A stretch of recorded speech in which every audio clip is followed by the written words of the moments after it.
میں راجہ ثناء اللہ برکاتی، شاندار شخصیت، علمی مرتبت، اعلیٰ مکانیت کا حامل میں راجہ ثناء اللہ برکاتی کیا نہیں تھا میرے پاس؟ اللہ نے مجھے ہر طرح نوازا تھا۔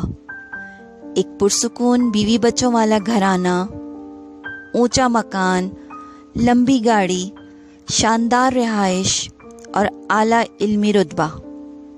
میرے علمی رتبے کی ایک شان تھی۔ میرا اپنا ذاتی مکتب تھا جس میں میں لوگوں کے مسائل سنتا اور حل کرتا تھا۔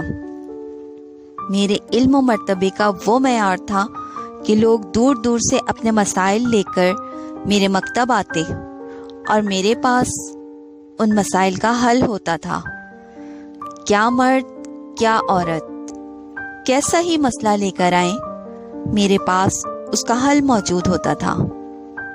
ہم وقت ہاتھ میں 2 عدد موبائل ہوتے، ادھر کسی نے مسئلہ دریافت کیا، ادھر میں نے حل پیش کیا۔ خدمت خلق کے جذبے سے میں سرشار، غربا کی مدد کے لیے ہر دم تیار۔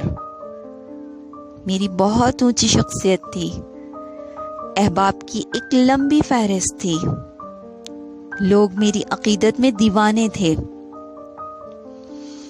میرے احباب اپنے گھروں میں علمی محافل کا انعقاد کرتے تھے اور وہ محافل میرے بغیر ناممکن ہوتی تھیں۔ میری مرضی سے مجھ سے وقت لے کر ان محافل کا انعقاد کیا جاتا تھا جس میں میں ایک شان سے بے مثل بادشاہ شرکت کرتا تھا۔ لوگ عقیدت سے میری باتیں سنتے اور انہیں گرہ میں باندھا کرتے تھے۔ حافظ نسیم بیگ، احمد یارقان، وقار اشرف امروہی، توصیف ملک، رحمت سولنگی، نجف احمد عثمانی، یہ نام شہر کی ممتاز شخصیات کے ہیں۔ یہ لوگ میری احباب کی فہرست میں اولین نمبروں پہ تھے۔ کار خیر کا کوئی معاملہ ہو یا ذاتی نوعیت کا، میرے مشوروں کے بغیر کچھ نہیں ہوتا تھا۔ ایک وقار تھا میری شخصیت میں، ایک غرور تھا مجھ میں، ناز تھا مجھے خود پر، فخر تھا خود پر۔ فخر سے میرا سینہ ہر دم چوڑا رہتا تھا۔ میں سر اٹھا کے چلنے کا، وقار سے چلنے کا عادی تھا۔ اپنی بات سے یا اپنی ذات سے نفی کا قائل تو میں تھا ہی نہیں۔ کوئی میری بات رد کر دے یا کسی جگہ میں اپنی اہمیت میں رتی بھر بھی کمی پاؤں تو پھر کبھی اس شخص سے بات کرنا یا ایسی جگہ جانا میں اپنی توہین سمجھا کرتا تھا۔ شاید موجودہ دور میں مجھ سے بہتر یا میری جتنی قابلیت کا حامل تو کوئی تھا ہی نہیں۔ میں بہت قابل انسان تھا اور ہمیشہ صحیح راستے کا انتخاب کیا کرتا تھا۔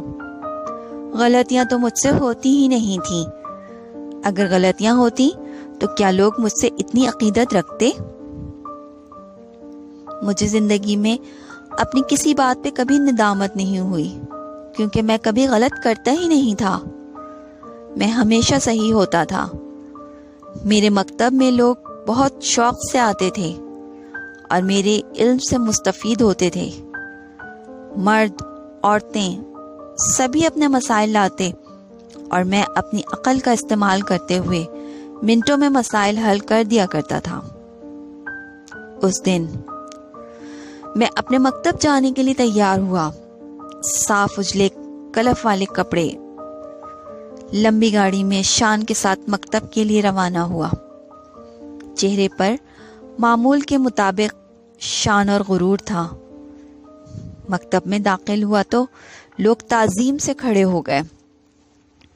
کچھ چہرے شناسا تھے تو کچھ نئے چہرے بھی تھے۔ میں نے لوگوں کے مسائل سننا اور اپنا درس دینا شروع کیا۔ حسب معمول ماحول کو خوشگوار بنانے کی کوشش کی۔ اس کے لیے میں نے مذاق کا سہارا لیتے ہوئے کچھ لوگوں کو تضحیک کا نشانہ بنا ڈالا۔ میرا مقصد صرف ماحول کو خوشگوار بنانا تھا اور لوگوں کو ہنسانا تھا، مگر یہ کیا؟ کسی نے مجھے ٹوک دیا۔ میرے مذاق کو دنیا کی تضحیق کہہ کر رد کر دیا۔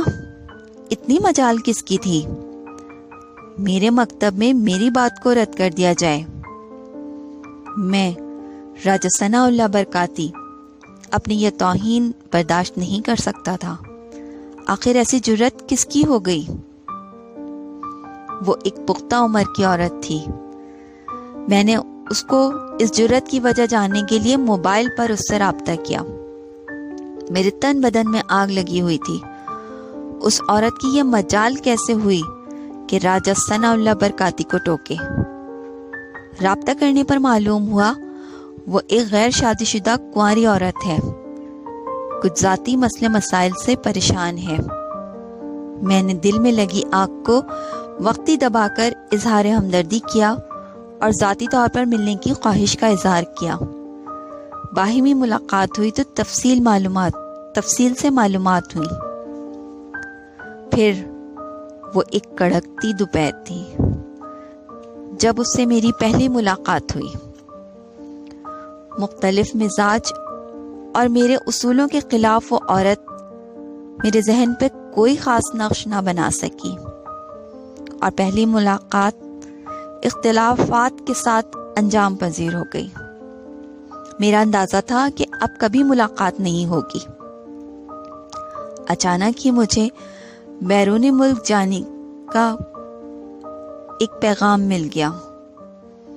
میں نے نہ چاہتے ہوئے بھی اس سے رابطہ کیا اور اپنی روانگی کا بتایا، اور جانے سے قبل ایک مختصر ملاقات کی خواہش کا اظہار کیا۔ نہ جانے کیوں وہ بھی رضامند ہو گئی۔ مختصر مگر ایک قدرے بہتر ملاقات کے بعد میں بیرون ملک روانہ ہو گیا۔ ملک غیر میں جب بھی مجھے تنہائی کا احساس ہوتا تو میں اس سے موبائل پر رابطہ کر لیا کرتا تھا۔ شاید یہی وہ رابطے تھے جو مجھے اس کے قریب لے آئے۔ اب میں حدود میں رہ کر تعلقات نہیں رکھنا چاہتا تھا، میں آگے جانا چاہتا تھا۔ مہینے سے زیادہ کا عرصہ گزار کے جب میں وطن واپس آیا تو یہاں آ کر میں نے سب سے پہلے اسی سے فون پر رابطہ کیا۔ اب ہماری ملاقاتیں بڑھنی شروع ہو گئیں۔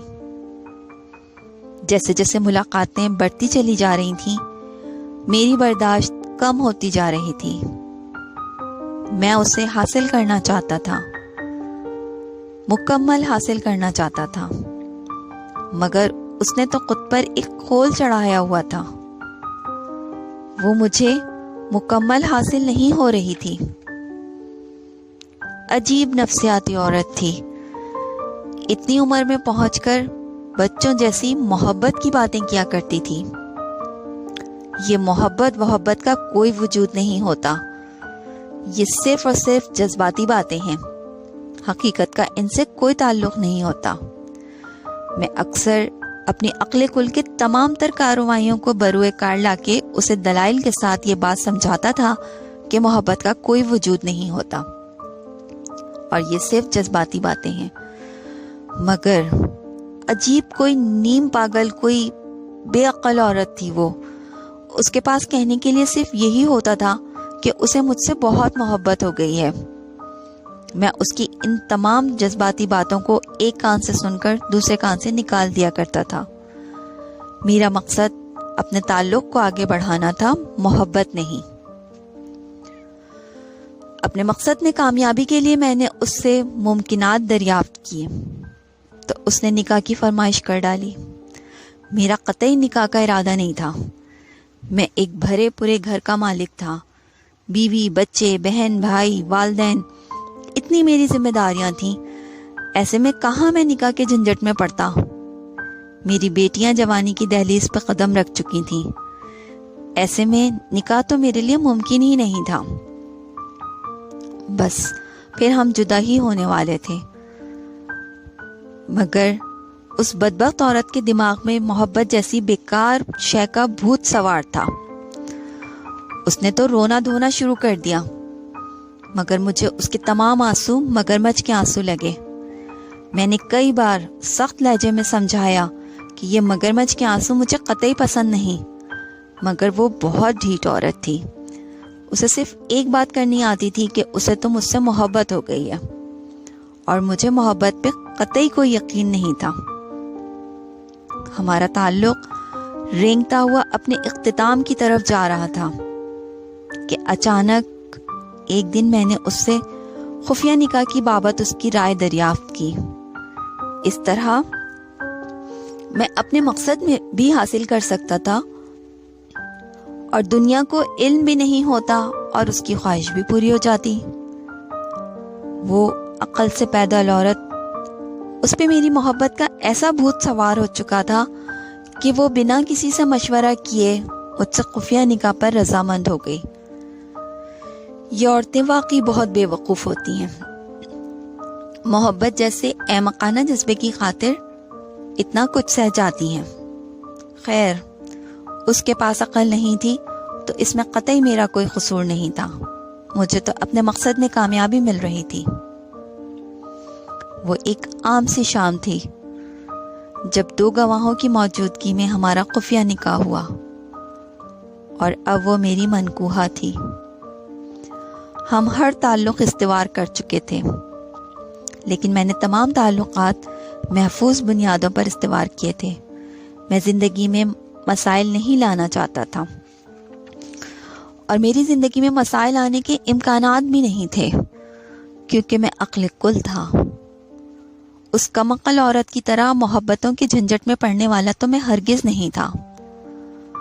اس بے عقل نے تو محبت کی اندھی پٹی آنکھوں پر باندھ کر اپنا مہر، اپنا گھر، اپنا حق سب کچھ معاف کر دیا تھا. اسے مجھ سے محبت چاہیے تھی، میرا ساتھ چاہیے تھا. ساتھ تو میں بساط بھر گھنٹے 1.5 گھنٹے کے لیے اسے دے دیتا تھا، مگر محبت پر تو میرا یقین ہی نہیں تھا. میں وہ کیسے دیتا؟ 5 مہینے گزر چکے تھے ہمارے تعلق کو. وہ وقتاً فوقتاً مجھ سے چھوٹی موٹی باتوں پر جھڑپ کرتی. اسے میرا ساتھ کچھ تھوڑا زیادہ چاہیے تھا، مگر میری زندگی بہت مصروف تھی. میرے پاس وقت نہیں تھا کہ میں مہینے میں 4-5 گھنٹوں سے زیادہ کا اسے ٹائم دے سکوں. اگر اس نے احمقانہ محبت کی خاطر اپنا ہر حق معاف کر دیا تھا تو یہ اس کی اپنی مرضی تھی. میں اسے اس سے زیادہ وقت نہیں دے سکتا تھا. 5 مہینے گزارنے کے بعد جب اس کی محبت میرے ساتھ بڑھتی ہی گئی تو میں نے اس سب سے تنگ آ کر اس کے سامنے ایک تجویز رکھی، اور وہ یہ کہ وہ مجھ سے طلاق لے کر کہیں اور شادی کر لے. وہ رونے بیٹھ گئی. میں نے اسے تسلی سے سمجھایا اور ایک رشتہ بھی بتایا. میرے ایک دوست تھے بڑی عمر کے، ان کی بیوی مر چکی تھی. جوان شادی شدہ بچوں کے باپ تھے. میں نے اس عورت سے کہا کہ مجھ سے طلاق لے کے وہ ان صاحب سے شادی کر لے، مگر وہ تو رو رو کر پاگل ہو گئی، اور پھر جو اس کے منہ میں آیا وہ بولتی چلی گئی. میں تو کسی سے کوئی بات سننے کا قائل ہی نہیں تھا. میں نے ان کی اس تمام باتوں کو کے جواب میں اپنا فیصلہ سنایا، اور وہ یہ کہ وہ عورت اب میری برداشت سے باہر ہو چکی ہے، اس لیے اسے چاہیے کہ وہ مجھ سے ہمیشہ کے لیے علیحدگی اختیار کر لے. وہ رونے لگی، میری منتیں کرنے لگی، ہاتھ جوڑنے لگی کہ وہ میرے بغیر جی نہیں سکے گی، مگر مجھ پر اس کے رونے دھونے کا قطعی کوئی اثر نہیں ہوا. میں بہت سمجھدار انسان تھا. میں جانتا تھا کہ اس طرح جذباتیت میں رونا دھونا محض وقت کا ضیاع ہے. محبت جیسی کسی چیز کا کوئی وجود ہی نہیں، کوئی حقیقت ہی نہیں. میں نے ہمیشہ اسے اپنی زندگی سے دور جانے کا حکم دے دیا اور اس سے ہر تعلق ختم کر لیا. اس سے بات کرنا تک چھوڑ دی اور اپنی زندگی میں مصروف ہو گیا. اب میری زندگی میں بہت سکون تھا. ایک کم عقل جذباتی عورت سے میری جان چھوٹ چکی تھی. میرے مکتب میں لوگوں کی تعداد بڑھتی چلی جا رہی تھی. میرے عقیدت مند بڑھتے ہی چلے جا رہے تھے. میں کامیابیوں کی منازل طے ہی کرتا جا رہا تھا. میں بہت خوش تھا. اور اس رات تھکا ہارا جب میں گھر واپس آیا تو بستر پہ نیم دراز ماضی کے دھندلکوں میں کھو گیا۔ اس دن توصیف ملک نے اپنی علمی محفل میں میری بڑی پذیرائی کی تھی۔ ہزاروں کی تعداد میں لوگوں سے میں داد و تحسین سمیٹ کر گھر واپس آیا تھا۔ وہ سب باتیں ایک فلم کی طرح میری نظروں سے گزر رہی تھیں۔ میں اس نشے میں سرشار تھا کہ اچانک نیند نے مجھے آ لیا اور میں نیند کی وادیوں میں کھو گیا۔ صبح صادق کے وقت مجھے ایک خواب نظر آیا۔ وہ یہ کہ میرے ہاتھ میں ایک بڑا سا خنجر ہے اور وہ کم عقل عورت میرے سامنے کھڑی ہے۔ دیکھتے ہی دیکھتے وہ خنجر میں نے اس عورت کے پیٹ میں اتار دیا۔ اس کا جسم خون میں لت پت ہو گیا۔ وہ میرے سامنے پڑی تڑپ رہی تھی اور زندگی کی بھیک مانگ رہی تھی۔ اچانک ہی میں ہڑبڑا کے اٹھ بیٹھا۔ یہ منحوس عورت کیوں میرے پیچھے لگ گئی ہے؟ شدید نفرت کی ایک لہر میرے دل میں اٹھی اور میں کروٹ بدل کر دوبارہ سو گیا۔ اگلے دن سارا دن کام میں مصروف رہا۔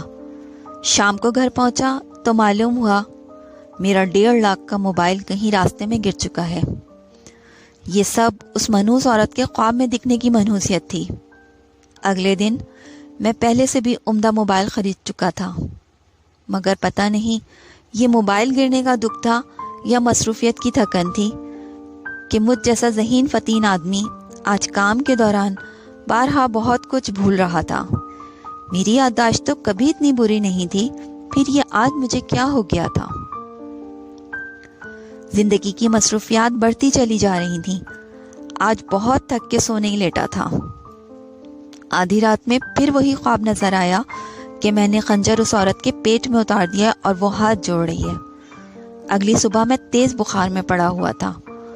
اس عورت کے خواب میں دکھنے کی منحوسیت سے میں بیمار ہو گیا تھا، اور پھر یہ ہر کچھ عرصے بعد کا معمول بن گیا۔